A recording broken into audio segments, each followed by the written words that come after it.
اچھا، اب چونکہ ہماری گفتگو جو ہے وہ قرآن کے تناظر میں آگے بڑھ رہی ہے اور قرآن کے ہم فریم ورک میں بات کر رہے ہیں، تو اگر ہم قرآنی اصولوں کی بات کریں اور اگر ہم قرآن کریم نے جو قواعد، ضوابط، جو سنن بیان کیے ہیں ان کے روح سے اگر ہم امام حسین علیہ السلام کے قیام کو دیکھنا چاہیں تو یہ قیام کن قرآنی اصولوں پر استوار نظر آتا ہے ہمیں؟ امام حسین علیہ السلام کا قیام 100% ایک قرآنی قیام ہے، اور قرآنی اصولوں کے اوپر جو ہے وہ اس کو ہم بیان کر سکتے ہیں کہ کن قرآنی اصولوں کی بنیاد پر تھا قیام، کیونکہ قرآن کریم نے بہت ساری ایسی معیارات بتائے ہیں، اور معیارات پہ اگر ہم پرکھنا چاہیں قیام امام حسین علیہ السلام کو اس کو پرکھ سکتے ہیں، کیونکہ جو قیام امام حسین کے اہداف ہیں وہ بالکل اس کے ساتھ جو ہے وہ میچ کرتے ہیں۔ اگر ہم دیکھنا چاہیں تو قرآن کریم نے بہت ساری ایسی چیزیں بیان کی ہیں۔ مثال کے طور پر قرآن یہ کہتا ہے کہ اللہ تعالیٰ کا نام سربلند ہے اور سربلند رہنا چاہیے، کہ کلمۃ اللہ ہی العلیٰ، اللہ تعالیٰ کا نام جو ہے وہ سربلند ہے اور سربلند رہنا چاہیے۔ امام حسین علیہ السلام نے اسی قرآنی اصول کی بنیاد پہ قیام کیا کہ اللہ کا نام پامال نہ ہو، اللہ کا حکم پامال نہ ہو، اللہ کا دستور پامال نہ ہو، اللہ کا دستور، اللہ کا حکم، اللہ کا نام سب سے سربلند رہنا چاہیے۔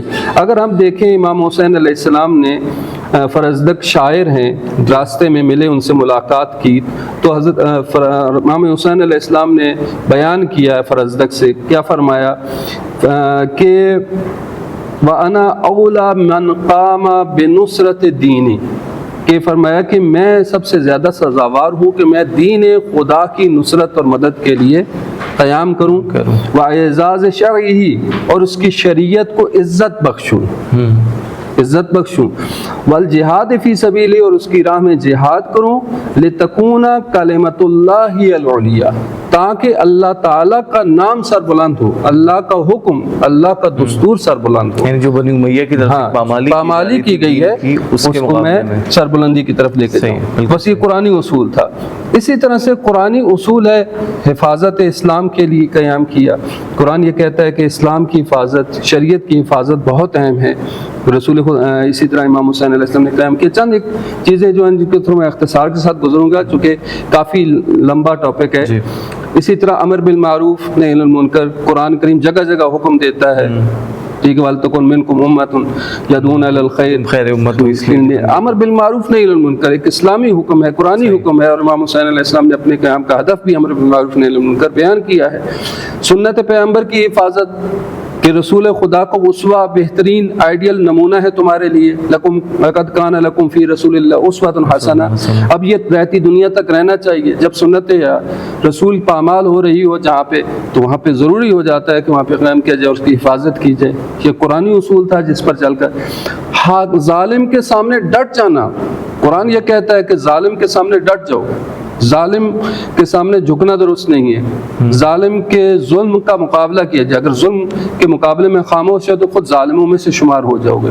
قرآن کریم کے اس دستور کے اوپر امام حسین علیہ السلام نے عمل کیا کہ ظالم کے خلاف ڈٹ گئے، مظلوم کی حمایت، ظالم کے جو ہے وہ سامنے ڈٹ جانے کا ایک ایسا جو ہے وہ درس ہے جو امام حسین علیہ السلام نے کربلا میں دیا، جو رہتی دنیا تک باقی رہے گا۔ اور آج جو قومیں ظالم کے خلاف ڈٹ گئی، آج دیکھیں فلسطینی، یمن کے مسلمان، فلسطین کے مسلمان آج ظالم کے خلاف ڈٹے ہوئے ہیں۔ انہوں نے یہ درس کہاں سے لیا؟ یہ کربلا سے لیا ہے۔ جس قوم نے کربلا سے درس لیا ظالم کے مقابلے میں ڈٹ جانے کا، یہ جرت ان کو کس نے دی؟ یہ کربلا نے۔ کربلا ایک عملی ایک پیکر ہے مساعد کا۔ اگر انقلاب ایران آیا تو اس میں بھی اس کی بنیادی بھی کربلا میں، جیسے امام خمینی نے خود فرمایا تھا کہ ماں ہر چداری مز محرم و سفر داری، یعنی جو کچھ ہمارے پاس ہے وہ محرم و سفر کا نتیجہ ہے۔ یا یہ بھی فرمایا تھا امام خمینی نے کہ محرم در حقیقت جو ہے وہ تلوار پر خون کی فتح کا مہینہ ہے۔ بالکل۔ تو یہ کربلا ظلم کے خلاف ڈٹ جانے کا درس دیتی ہے، اور یہ قرآنی اصول ہے کہ ظلم کے خلاف ظالم کے مقابلے میں سرنگون نہ ہو بلکہ سربلند ہونا چاہیے، آپ کو ڈٹ جانا چاہیے، مظلوم کی حمایت کرنی چاہیے۔ اسی طرح ذلت کو قبول نہ کرنا، یعنی امام حسین علیہ السلام کے فرامین اور ان چیزوں کو اگر آپ دیکھیں تو اس میں واضح طور پر یہ پتہ چلتا ہے کہ امام حسین علیہ السلام نے کس قدر جو ہے وہ اس قرآنی دستور کے اوپر عمل کیا ہے. کبھی بھی ذلت کو قبول نہ کیا جائے. قرآن یہ بیان کرتا ہے کہ مومنین سے ذلت دور ہے, مومنین ذلت کو قبول نہیں کرتے. اور امام حسین علیہ السلام کیا فرماتے ہیں؟ موت فی عز خیر من حیات فی ذل, کہ میرے نزدیک عزت کی موت ذلت کے ساتھ زندگی سے بہت بہتر ہے. ذلت کی زندگی سے میرے نزدیک موت جو ہے وہ عزت کی موت بہتر ہے. یہ امام حسین علیہ السلام کا شعار ہے جو طول تاریخ میں موجود ہے. اور اسی طرح سے ایک اور شعار جو کہ بہت زیادہ معروف ہے, ہیہات من الذلت, کہ ذلت ہم سے بہت دور ہے, کہ کبھی بھی ظلم جو ہے وہ ذلت کو قبول نہیں کریں گے. یا فرمایا کہ واللہ لا اعطیکم بیدی اعطاء الذلیل ولا افر فرار العبید. فرمایا خدا کی قسم میں ہرگز اپنا ہاتھ بیعت کے لیے یزید کو نہیں دوں گا ذلیل کی طرح, ذلیل ہو کر رسوا ہو کر اپنا ہاتھ اس کے ہاتھ میں دوں, بیعت کروں, یا غلاموں کی طرح میں فرار کرتا رہوں, فرار بھی نہیں کروں گا, ڈٹ کر مقابلہ کروں گا. تو یہ ایک قرآنی حکم ہے کہ ذلت مومنین سے دور ہے. اللہ تعالیٰ نے مومنین کو عزت دی ہے اور امام حسین علیہ السلام نے ذلت قبول نہیں کی.